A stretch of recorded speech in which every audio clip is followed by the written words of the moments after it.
Today we're gonna talk about something different. We're gonna talk about hair. I got complimented a lot sa office with my hair because I was asked kung napastraighten ko ba, kung plinansya ko ba yung hair ko, and I did not. I usually don't use plancha on my hair unless gusto ko siyang kulutin, which is very obvious. This is my natural hair. This is just products and blow dry.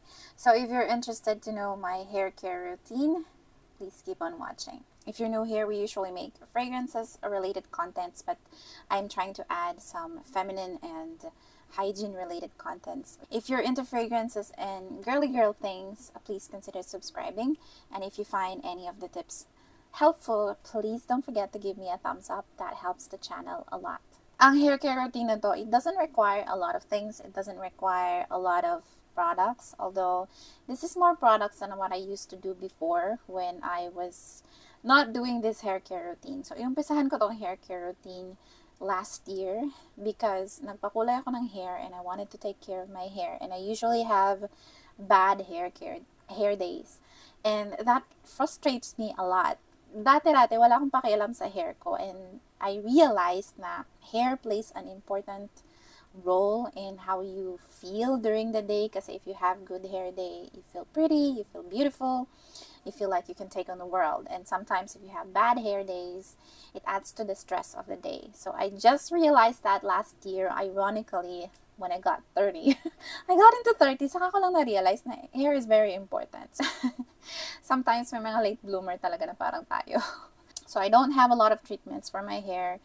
The last treatment I had is just hair masks. Every month only, I just do what works well with my time, with my energy, because I don't have a lot of energy and I don't have a lot of time to go to the salons. Medyo tamad girl, appropriate din ito. I have a very oily scalp, especially if I don't wash it after a day noon. Pero ngayon, umaabot na siya ng 3 days bago siya maging super oily. And ngayon, hindi ko na siya wina-wash every day. So, step 1 of my routine, I usually wash my hair twice.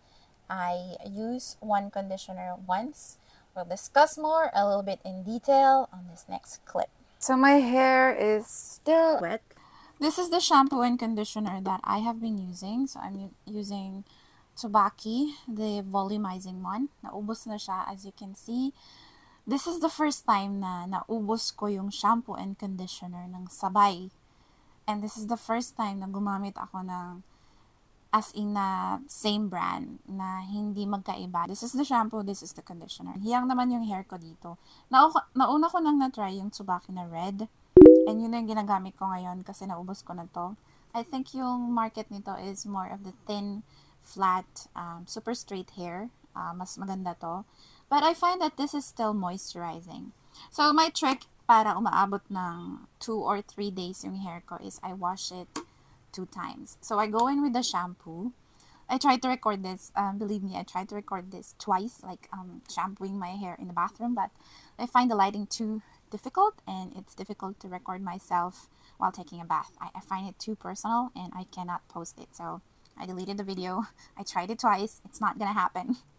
So, let's just pretend that I'm in the bathroom. So, I put a little bit and isa-shampoo ko sa scalp lang. Sa scalp lang dito. Usually, dito ko inuuna.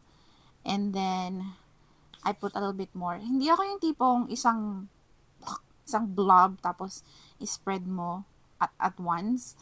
I go in sections. So, just a little bit. And this section, just add a little bit. And this section, pataas, pinapaganyan ko. And then, another dito sa likod mula sa nape, pataas. So, I'm shampooing only my scalp. I don't usually go to my hair and doing that kasi shampoo is meant for your scalp. Pick a shampoo that is a good fit for your scalp, whether you have oily scalp, whether you have a dandruff na scalp. Madalas akong nagkaka-dandruff noon. Head and Shoulders yung dati kong ginagamit. And I have very oily scalp. Na-try ko na noon yung hindi ko pa ginagawa yung hair routine ko ngayon. Yung tipong pagkatapos kong maligo, tapos alam mo yung basa pa yung hair mo, pero nararamdaman mo na oily pa rin siya kahit Head and Shoulders na yung ginamit ko. Yung isang beses ko pa lang na winawash yung hair ko. Tinry ko yung Head and Shoulders to wash my hair twice, but it's too drying kung ginawa mo siya twice. And it doesn't remove all the oil. It doesn't work for my scalp anymore, so I changed it, and Tsubaki has been working well for me so far. I tried a lot of shampoos before, and some of them didn't really work out for me. Some even unknown brands I've tried. But anyway, back to the topic. Dati-dati, ginagawa ko, nilalagay ko sa palm ko, tapos nilalagay ko ng tubig, tapos pinapabula. Saka ko ilalagay na ganun. I stopped doing it, and pinapabula ko lang dito sa scalp ko. So, it takes a lot of work, but it gets the job better, I feel, from my own opinion. So again, iba-iba tayo ng hair type. This is just what works for my hair type. So after that, syempre, pag babanlawan mo na, magpo-flow yung shampoo sa hair mo, yun na yung mag-wash ng ends ng hair mo. After that, yung second wash ko, I go in with the conditioner already. So I do it in sections as well. So I usually part my hair in the middle, tapos I do it twice here. So this section muna and then this section. So I go in with a little bit, tapos I put here, tapos spread ko gamit yung aking fingers, and then I go back to the conditioner and I put some of it on the back part. So dalawang section yan.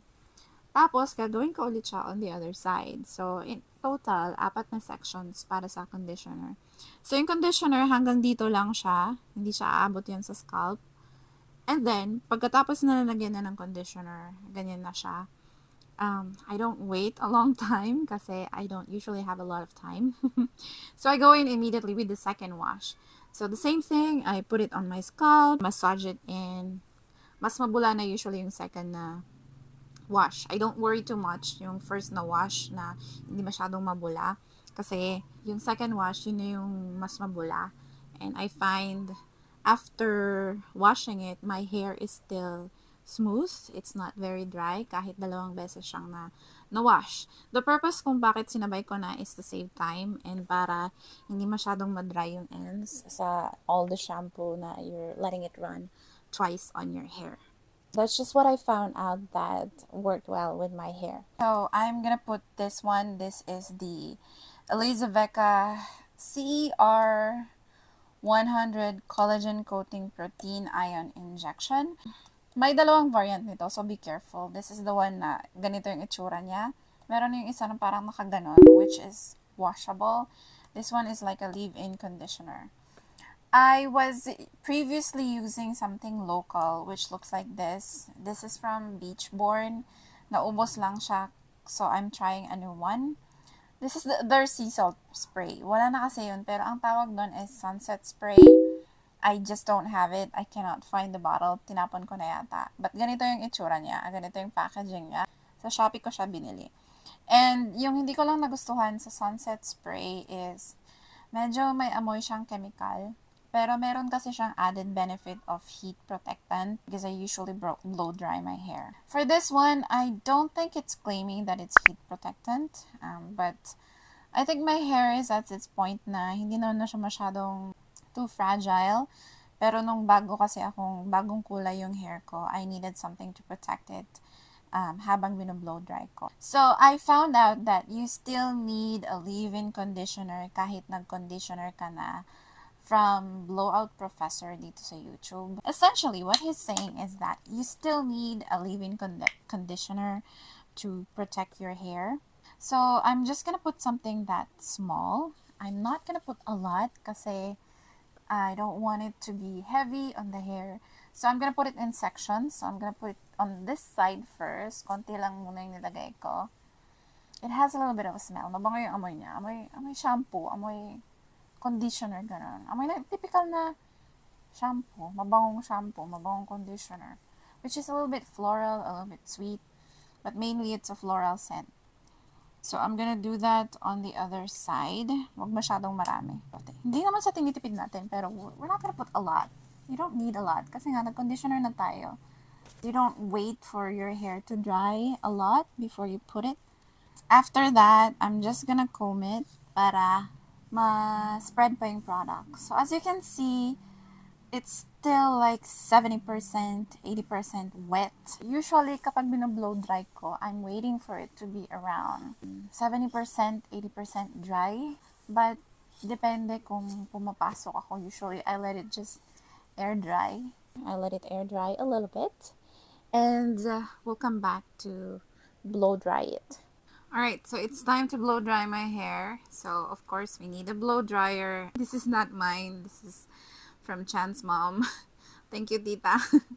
And you need comb and you need a hair clip. So I just clip my hair like that. And I use the second setting. So, wala kasi siyang cool setting. So, yung 3 yung pinaka mainit. Tapos yung 2 less mainit, medium. And 1, it's just too tumabagal naman.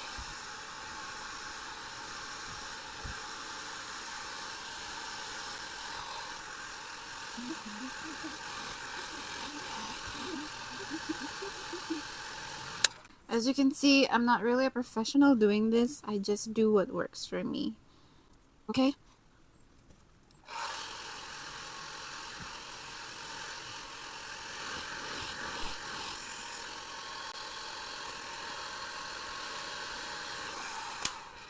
So I do it like that, so it has a little bit more volume. Only on this part. That's the difference between blow dry and not yet blow dried. I think I made my hair a little bit more flat when I blow dried it.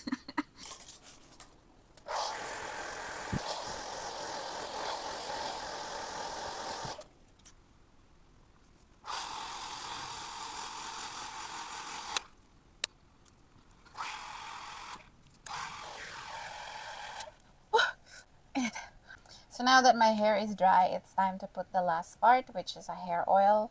So this is from Hask Keratin Oil from Watson's. We bought this one years ago. Actually, I bought this one for Chan because he liked it. He has long hair, by the way, and we bought it years ago. And ganun pa lang yung nabawas kasi I wasn't using it, and I don't think it expires. It's an oil. But even if it's expired, I'm still gonna use it. But anyway, ginanon ko lang as in like, do that. And whatever's left on your hands, ganyan lang kakonti. And you only put it on the ends. Like, sa dulo lang talaga ng hair mo. Like, don't put a lot on your hair because you don't want your hair to be too oily. So yeah, and as you can see, sa dulo lang talaga ng aking hair. And konti lang, like as in like super. Parang wala. So yung natitira, you can just put it here. That's just my hair care routine. As you can see, I don't have the perfect hair, but this gives me good hair days for at least 2 days. If I let it go for the 3rd day, it's not really a good hair day anymore, but it's still an okay hair day. If this video was helpful so far, kung may natutunan ka, please don't forget to give me a thumbs up. Comment below if you have any questions. If you have any suggestions on other ways to take care of your hair, I would love to know that as well. I would love to know that in the comment section below.